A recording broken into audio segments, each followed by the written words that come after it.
Okay. Dear students, good morning. आज हम लोग फिजिक्स के वेक्टर चैप्टर में प्रवेश कर रहे हैं।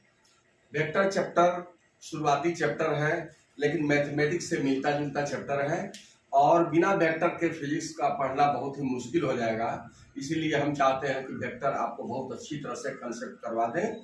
इसका एक एक जो है छोटा छोटा पार्ट भी आप ठीक से समझ लीजिए तो फिजिक्स आपका बहुत अच्छा से निकल जाएगा। तो वेक्टर में हम चाहते हैं कि आपको स्टार्टिंग क्लास आज से कर दें। तो डियर स्टूडेंट्स, आपको फिजिक्स के जितने फिजिकल क्वांटिटी हैं उनको हम लोग दो पार्ट में बांटते हैं। एक पार्ट तो है जो स्केलर पार्ट है, जिसमें डायरेक्शन नहीं होता है। दूसरा पार्ट होगा जिसमें मैग्नीट्यूड होगा और साथ में डायरेक्शन भी होगा। 10th क्लास में भी आप लोग पढ़ चुके होंगे, इसके बारे में थोड़ा सा जानकारी तो है ही। फिर से हम दोहरा देते हैं कि जितने फिजिकल क्वांटिटीज जिनमें वेक्टर है और साथ में मैग्नीट्यूड है, तो दोनों अगर जिसमें है उन्हीं को हम लोग वेक्टर कह सकते हैं, है ना। दो physical quantities having magnitude and direction both, तो उनको हम लोग वेक्टर क्वांटिटी कहेंगे। जिनमें केवल मैग्नीट्यूड है, डायरेक्शन नहीं है, उनको हम लोग मैग्नीट्यूड केवल है, डायरेक्शन नहीं है, तो उनको हम लोग स्केलर क्वांटिटी अदिश राशि कहेंगे। तो सदिश राशि और अदिश राशि, इन्हीं दोनों चैप्टरों, इन दोनों टॉपिकों को लेकर के हम लोग चलेंगे आज। और पूरे फिजिकल क्वांटिटी, पूरे फिजिक्स में जितने चैप्टर्स हैं उन सबों को इसी तरह से हम लोग वर्गीकरण करके पढ़ेंगे। तो आइए हम चलते हैं, पहले वेक्टर को और स्केलर को देखते हैं। स्केलर जो क्वांटिटीज है उनमें हमने बताया है कि डायरेक्शन नहीं होते हैं, तो उनका केवल मैग्नीट्यूड हम लोग लिख सकते हैं। जैसे हम लोग दूरी को कहते हैं कि यह स्केलर है, क्यों कि दूरी में डायरेक्शन की कोई जरूरत नहीं पड़ती है। डिस्टेंस जो है, कहीं से कहीं तक का दो बिंदुओं के बीच का डिस्टेंस जो है, इसमें अगर हम दिशा का ख्याल न करें, केवल मैग्नीट्यूड का ख्याल करें, मान का ख्याल करें कि कितना मान हुआ इसका, दूरी है तो कितनी मीटर है, कितनी सेंटीमीटर है, लेकिन उत्तर गया कि दक्षिण गया इसका ख्याल नहीं करें, तो यह स्केलर क्वांटिटी अदिश राशि हो जाएगा। लेकिन इसी के जगह पर अगर हम कहें कि नहीं, एक डायरेक्शन में हम ए से बी की ओर जा रहे हैं, यहां भी हम ए से बी की ओर जा रहे हैं, लेकिन इसमें डायरेक्शन नहीं है। सीधा भी हो सकता है, टेढ़ा भी हो सकता है, सर्कुलर भी हो सकता है। इसी तरह से हम यहाँ पहुंच रहे हैं और डायरेक्शन का ख्याल नहीं है, तो यह दूरी हो गया। लेकिन जब हम यह देखें कि ए से बी की ओर ही जा रहे हैं, इसमें यह कहा जाए कि ए से बी की ओर जा रहे हैं, तो इसमें एरो मार्क करना पड़ेगा और डायरेक्शन देना पड़ेगा, और यह एक स्ट्रेट लाइन होगा। यह तो कर्व भी हो सकता है, वक्र रेखा भी हो सकती है। हम वक्र रेखा पर चल रहे हैं, हम टेढ़े मेढ़े रास्ते पर चल रहे हैं, लेकिन इसमें तो सीधे रास्ते पर चलना होगा और एक दिशा में चलना होगा, स्ट्रेट लाइन सरल रेखा पर। तो इसमें डायरेक्शन आ जाता है और तब दूरी नहीं कहेंगे, इसको विस्थापन कहेंगे। तो चीज वही है, विस्थापन कहेंगे। और विस्थापन में, दूरी में यह क्या फर्क हो गया कि यहाँ दूरी को देख रहे हैं कि टेढ़े मेढ़े रास्ते पर चलना, ये भी दूरी हो गई। लेकिन यहाँ जो एक दिशा में चलता हुआ ए से बी तक जो ज्यादा स्ट्रेट लाइन पर हो रहा है, यह स्ट्रेट लाइन इसी विस्थापन के जैसा यह भी विस्थापन हो गया। यानी स्ट्रेट लाइन पर चलेंगे तो विस्थापन कहलाएगा, और टेढ़े मेढ़े रास्ते पर चलेंगे तो, कर्व पर चलेंगे, वक्र रेखा पर चलेंगे तो यह दूरी कहलाएगा। तो डायरेक्शन का केवल फर्क है। उसी तरह से अगर हम कहें कि यह चाल कहें, तो चाल में क्या हो जाएगा कि दूरी जो है वह 1 सेकंड में कितनी तय की गई है, वह चाल कहलाता है। प्रति सेकंड तय की गई दूरी को चाल कहते हैं। तो समय से हम इसमें भागा दे देंगे, दूरी में समय से भागा दे देंगे। दूरी खुद एक अदिश राशि है और समय तो अदिश है ही, समय में भी तो दिशा का कोई निर्देश नहीं रहता है, तो समय भी अदिश है, दूरी भी अदिश है, और इनका जो भागफल है वह तो अदिश हो ही जाएगा। और यहाँ विस्थापन में क्या है कि अगर हम विस्थापन से हम भागा दे दें समय को, तो यह सदिश राशि है और समय से हम भागा दे रहे हैं, तो यह जो बनेगा यह कहलाएगा चाल नहीं बल्कि वेग। और वेग में दिशा होगी। किस वेग से जा रहे हैं, किस दिशा में जा रहे हैं, दिशा बताते हुए चलना पड़ेगा। ऐसे भी हम लोग जब कहेंगे वेग तो दिमाग में बात आती है कि आखिर किधर से किधर चलना हो रहा है, उसमें दिशा खुद मांगता है, डिमांड करता है। और दूरी में दिशा का डिमांड ही नहीं होता है, दूरी में दिशा का कोई सवाल ही नहीं करता, ख्याल ही नहीं करता है, उसको दिखाना आवश्यक ही नहीं होता है। वैसे भी अगर हम कहें कि त्वरण, त्वरण क्या है, त्वरण क्या है कि हम कहते हैं कि वेग परिवर्तन की दर को त्वरण कहते हैं। वेग का परिवर्तन भी एक वेग ही हुआ, तो वेग को यहां रखें या लिख दे पूरा कि वेग परिवर्तन, चेंज इन वेलोसिटी। और समय का परिवर्तन, चेंज इन टाइम, समय परिवर्तन यहां रख दें, तो परिवर्तन यहां रख दें। तो इस तरह से वेग का परिवर्तन भी एक वेग ही हुआ और समय का परिवर्तन भी एक समय ही हुआ, घटाने पर जो आए। तो वेग और समय का अनुपात है, तो यह कहलाता है त्वरण। तो वेग खुद ही एक सदिश राशि है, वेक्टर क्वांटिटी है। तो वेक्टर क्वांटिटी में स्केलर से भागा देने पर वह खुद वेक्टर ही हो जाता है। तो इस तरह से त्वरण भी सदिश राशि हुआ। समय तो समय जो है वह तो अदिश राशि है ही, समय भी अदिश है और कोण भी अदिश है, कोण जो है वह भी अदिश है। इस तरह से हम लोग सदिश और अदिश को अलग अलग, वैसे कार्य भी अदिश है। किसी दिशा में हम बल लगा करके और किसी वस्तु को सरका रहे हैं, चला रहे हैं, मूवमेंट करवा रहे हैं, एक जगह से दूसरी जगह उसको ठेल के ले जा रहे हैं, तो वहां पर कार्य होगा। और कार्य भी दिशा का कोई इसमें ख्याल नहीं रहता है, इसमें दिशा की मांग ही नहीं उठती है। कार्य हुआ, इतना कार्य हुआ, लेकिन किधर हुआ यह कोई सवाल ही नहीं करेगा, क्योंकि कार्य को खाली परिमाण से, मान से, मैग्नीट्यूड से मतलब है और उसमें दिशा से मतलब नहीं है। उसी तरह से और भी जो है बहुत सारे चीज हैं जो कि अदिश हैं। और सदिश में हम त्वरण के बाद कह सकते हैं, अच्छा ऊर्जा भी है, ऊर्जा, एनर्जी, ये भी अदिश है। और सदिश में त्वरण है, वेग है, बल है। बल में भी दिशा का ख्याल होता है, क्योंकि बल जो है वह F इक्वल टू एम में आप पढ़े हैं, तो F इक्वल टू एम में बल इक्वल टू द्रव्यमान, द्रव्यमान गुणा त्वरण, ma। तो त्वरण जो है वह सदिश है और सदिश में द्रव्यमान जो है वो अदिश है। इसमें द्रव्यमान में हम लिख सकते हैं कि द्रव्यमान क्या है, तो अदिश है। और बल क्या है, द्रव्यमान में एक सदिश से गुणा कर दिए तो वो भी सदिश बन गया, यानी बल भी एक सदिश है। तो m एंड a दोनों को हम लोग गुणा कर देते हैं, F इक्वल टू ma बन जाता है। इसमें यह सदिश, यह अदिश है, इसमें दिशा नहीं है। लेकिन त्वरण में सदिश है, त्वरण सदिश है, त्वरण में दिशा का ख्याल है, इसीलिए सदिश में अदिश से गुणा कर देने पर वह सदिश हो जाता है, वह वेक्टर बन जाता है।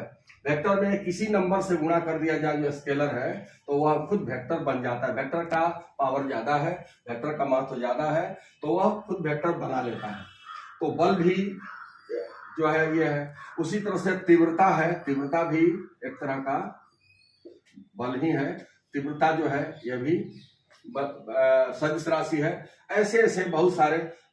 तो गुरुत्वाकर्षण बल वो भी एक तरह का बल है, चुंबकीय बल वो भी एक तरह का बल है। तो ऐसे बहुत सारे जो टॉपिक है, फिजिकल क्वांटिटी है, भौतिक राशियां हैं, जिनको हम लोग सदिश में छांट देते हैं। और बहुत सारे जो है जिसमें दिशा का ध्यान ही नहीं रहता है, बिना दिशा का होता है, केवल मान भर होता है कि इतना हुआ, तो वह अदिश में हम लोग छांट देते हैं। अब हम इनकी पढ़ाई अलग से करते रहेंगे, लेकिन वेक्टर चैप्टर को जब हम ले रहे हैं तो वेक्टर के चैप्टर को हम एक अलग चैप्टर में पढ़ेंगे डिटेल में कि वेक्टर्स कितने हैं, सदिश राशियां कितनी हैं, उन पर हम लोग रिसर्च करेंगे। तो वेक्टर को अक्सर हम लोग किसी नंबर से डिनोट करते हैं और उस पर तीर मार देते हैं। ऐसे अगर ए कोई वेक्टर है तो उस पर तीर मार देंगे तो यह सदिश कहलाएगा, और अगर केवल ए लिख दें तो यह सदिश नहीं बल्कि अदिश कहलाएगा। किसी सदिश राशि का केवल मान ए है, दिशा इसमें नहीं है तो हम नहीं देंगे। और वेक्टर में हम तीर दे देंगे तो यह वेक्टर कहलाना शुरू हो जाएगा। इससे पहचान जाएंगे कि यह सदिश है और यह अदिश है। अच्छा, अगर किसी सदिश राशि ए, वेक्टर ए, इसको पढ़ेंगे वेक्टर ए, वेक्टर ए ऐसे पढ़ेंगे। अगर इसमें हम मॉड दे दें यानी मॉडुलस का चिन्ह लगा दें तो यह दिशा को छीन लेगा और केवल बन जाएगा ए यानी स्केलर अदिश बन जाएगा। किसी वेक्टर को मॉड में भर दें, उस पर मॉड चढ़ा दें तो वह बताता है कि वेक्टर का दिशा नहीं बल्कि केवल मान, वह मॉडुलस कहलाता है। मॉडुलस मतलब केवल वेक्टर का मान, तो केवल मान जो है वह ए लिखाएगा और वह ए इसी अदिश राशि के जैसा हो गया। यानी किसी वेक्टर का दिशा छीन लेना हो, उसका वेक्टर की दिशा गायब कर देनी हो, उसको दिशाहीन बना देना हो यानी स्केलर बना देना हो तो मॉड में भर देते हैं। तो इस तरह से एक वेक्टर क्वांटिटी अब यह मॉड लगाते ही अदिश हो गया, सदिश राशि अदिश में बदल गया। तो सदिश को अदिश ऐसे बनाया जाता है। अगर कोई वेक्टर बी है, अगर हम कहते हैं कि नहीं ये वेक्टर नहीं बल्कि स्केलर बना दें तो मॉड में भर देंगे और वह बन जाएगा केवल बी। मॉड उड़ेगा तो दिशा भी गायब हो जाएगा, मॉड इस दिशा को छीन लेगा और केवल बी मान रख देगा और दिशा को गायब कर देगा। तो वेक्टर को स्केलर बनाने का ये तरीका है। और स्केलर पर वेक्टर बनाना हो तो क्या करेंगे, इस पर तीर मार देंगे तो यह हो जाएगा वेक्टर। तो मान तो खुद है ही, ए जो है उसका मान बता रहा है या इसका दिशा बता रहा है। तो वेक्टर में दोनों होते हैं लेकिन स्केलर में केवल मान ही होता है। इस तरह से हम लोग इसकी पढ़ाई करेंगे। अब बात उठती है कि स्केलर वेक्टर की पढ़ाई में वेक्टरों को कैसे जोड़ेंगे, वेक्टरों को कैसे घटाएंगे, वेक्टरों को कैसे गुणा करेंगे, ये सब चीजें इसमें पढ़ना है। एक अलग ही चैप्टर है, शुरुआत में ही आप लोगों को जो कि डिटेल में पढ़ना चाहिए। तो कैसे हम इसको रिप्रेजेंट करेंगे, ज्योमेट्रिकली कैसे दिखाएंगे, तो एक तीर के द्वारा हम लोग किसी वेक्टर को दिखाते हैं। एक तीर, उसके नीचे हम लिख देंगे कि इसका नाम है वेक्टर ए, ऐसे लिख दिया, ये सूचित कर रहा है। और जितना बड़ा लंबा यह तीर है इसकी लंबाई प्रकट कर रही है कि इसका मान कितना है। अगर ए वेक्टर अगर 5 जो है मैग्नीट्यूड का है, दिशा तो उस पर है ही, और 5 इसका मान है तो जरूर यह 5 इसमें रीडिंग होगा। नाप के देखिए, 1 2 3 4 5, यह 5 यूनिट का अगर सेंटीमीटर में ले लें तो 5 सेंटीमीटर का खींच देंगे, या आधा सेंटीमीटर का 1 यूनिट माने तो ये 5 बार आधा सेंटीमीटर कर देंगे, 2.5 सेंटीमीटर में 5 टुकड़े हो जाएंगे। तो इस तरह से इसका मान जो है उतनी ही लंबा तीर होता है जितना इसका मान होता है। अब मान जितना होता है उतना ही बड़ा तीर भी बनाना पड़ता है। तो यह जो तीर की लंबाई है वो वेक्टर का मैग्नीट्यूड हो गया, यानी ए का मान यह तीर की लंबाई बताएगा, और दिशा जो है उस पर मार देना है ना, अंतिम छोर पर वहां एक तो एरो मार्क कर देना है, तीर का निशान लगा देना है कि पता चले कि वह कहां से कहां जा रहा है, किधर से किधर जा रहा है। अगर दिशा थोड़ी सी बदल जाए, मान यही रह गया और 5 यूनिट ही रह गया, लेकिन दिशा थोड़ी सी बदल गई तो वह वेक्टर ऐसे हो गया, अगर है ना 5 ही मान का है, 1 2 3 4 5 मान का है, लेकिन दिशा इसकी जो है ओ से ए की ओर अभी जा रही थी, अब ओ से बी की ओर जाने लगे तो दिशा थोड़ा सा एंगल बदल गया तो दिशा बदल गया। मान सेम रहा, 5 अभी भी है, लेकिन इसकी दिशा चेंज हो गई। अब इसको ए वेक्टर न कह के एक नया नाम देना पड़ेगा, बी वेक्टर कहना पड़ेगा, क्योंकि दिशा थोड़ी सी बदल गई। 1 डिग्री भी, आधा डिग्री भी बदल जाए, मिनट सेकंड में भी जो कोण होते हैं डिग्री से कम, वे भी अगर हो जाए और चेंज आ जाए तो समझिए कि इससे यह बदल गया। अब बदल गया तो इसका नाम ए नहीं बल्कि कोई दूसरा नाम मान लिया कि बी वेक्टर हमने दे दिया, तो यह बदल जाता है। दिशा बदल जाए या मान बदल जाए, दोनों में से कुछ भी बदल जाए तो समझिए वेक्टर चेंज कर गया। और इसमें क्या होता है, इसमें केवल मान ही होता है तो खाली मान ही बदलेगा। इसमें मान दिशा में से कोई बदल जाए, दोनों में से कोई बदल जाए तो समझिए कि वो वेक्टर चेंज हो गया, तो यह वेक्टर बी हो गया। अब इसको लिखने का तरीका ये है।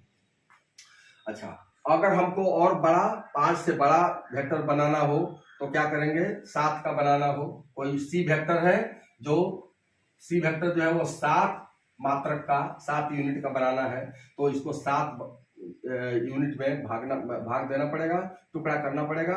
1 2 3 4 5 6 7 मिटा देते हैं। ये हुआ, ये 7 यूनिट का एक वेक्टर हो गया। इसका नाम हमने सी वेक्टर रख दिया। यह ओ से सी की ओर ऐसे जा रहा है, तो इससे यह लंबाई बढ़ गई तो मान भी बढ़ गया, लंबाई बढ़ गई तो मान बढ़ गया, परिमाण बढ़ गया, मैग्नीट्यूड बढ़ गया। और दिशा मान लेते हैं कि बी वेक्टर के समानांतर है, तो चलिए दिशा सेम रही लेकिन मान तो बदल गया। तो दिशा बदल जाए या मान बदल जाए, दोनों में से कोई भी बदल जाए, एक भी कोई चीज बदल जाए या दोनों बदल जाए, तो वेक्टर का बदलना कहा जाता है और नया नया वेक्टर बनते हैं। तो इस तरह से वेक्टर नए नए हम लोग को प्राप्त होते हैं। अब वेक्टरों को जोड़ने का तरीका है। वेक्टरों को जोड़ा जाएगा कैसे? तो दो वेक्टर को हम जोड़ेंगे कैसे? जोड़ने का एक अलग इसकी परंपरा है, रिवाज है, इसकी ट्रेडिशन है अलग ढंग से। मान जो है, केवल मान जो है वह तो अंक गणित की तरह से, अलजेब्रा की तरह से हम लोग जोड़ लेंगे, लेकिन दिशा का ख्याल करते हुए हमको एक नए परंपरा में जोड़ना पड़ेगा, जिसे कहेंगे सदिशों का योग। सदिशों का योग हम कैसे करेंगे? Addition of vectors. तो इसकी एक परंपरा है जो सीखनी पड़ेगी और बहुत ही शुरुआती है, प्रारंभिक है। यह नॉलेज रखना बहुत जरूरी है। बहुत बच्चे आगे चल के बहुत गलतियां करते हैं, ठीक से जोड़ते ही नहीं है। तो मान लिया कि ए कोई एक वेक्टर है ऐसे, और इसको हम जोड़ने के लिए कह रहे हैं एक बी वेक्टर के साथ ऐसे, तो इसका रिजल्टेंट क्या होगा? परिणामी क्या होगा? इसका मान जोड़ने के बाद रिजल्ट क्या होगा? तो रिजल्टेंट निकालने के लिए हम क्या करते हैं कि ए वेक्टर, फर्स्ट वेक्टर शुरू में जो है, याद रखिए कि शुरू में जो है उसका महत्व ज्यादा है, और दूसरे के बाद जो दूसरा जो वेक्टर है वह दूसरे महत्व का है, उसका वैल्यू इससे कम है। तो फर्स्ट वेक्टर को देखेंगे गौर से कि इसका तीर कहाँ है। इसको तीर को लेके और ऐसे इसको लेके आके सटाएंगे बी में। तो अगर हम बी वेक्टर पे तीर को ऐसे दिखा रहे हैं और जोड़ रहे हैं ए को, तो ए जो है इसी दिशा को लिए हुए इतने ही बराबर समानांतर रूप से आके इसमें सटेगा। तो यह सटेगा तो ऐसा हो जाएगा, यह ए वेक्टर आकर इसमें सट गया। तो ए वेक्टर का तीर बी वेक्टर के पूंछ से सटना चाहिए, यानी इसका हेड इसके टेल में आके सटना चाहिए। तो समानांतर रूप से, बिना दिशा बदले हुए समानांतर रूप से ले आके इसमें सटाएंगे। तो फर्स्ट वेक्टर का हेड सेकेंड वेक्टर के टेल पर आके शूट कर जाएगा, टच कर जाएगा। तो इस तरह से यह फिगर बन गया। देखिए दिशा हम नहीं बदले हैं, सेम दिशा इसका वही है, इसका भी सेम दिशा वही है। तो ए का वेक्टर ए जैसा है, बी का बी जैसा है, दिशा 1 डिग्री भी चेंज नहीं करना है। अब मान भी कितना बड़ा यह है, कितना बड़ा यह है, इसकी लंबाई में भी कोई अंतर नहीं होना चाहिए। अब क्या करेंगे, एक तीसरा वेक्टर शुरू करेंगे। कहां से? तो इसका टेल खाली है और इसका हेड खाली है, तो इसके खाली जगह जो टेल है वहां से लेके वेक्टर चलाएंगे, और इसका जो हेड है जहां पर खाली है उस पर ले आकर के इसको हिट कर देंगे। तो अब यह तीसरा वेक्टर जो सी वेक्टर तैयार हुआ, वही इन दोनों का जोड़ है, यानी रिजल्टेंट है। तो लिखेंगे बराबर, दोनों को जोड़ने से क्या मिला?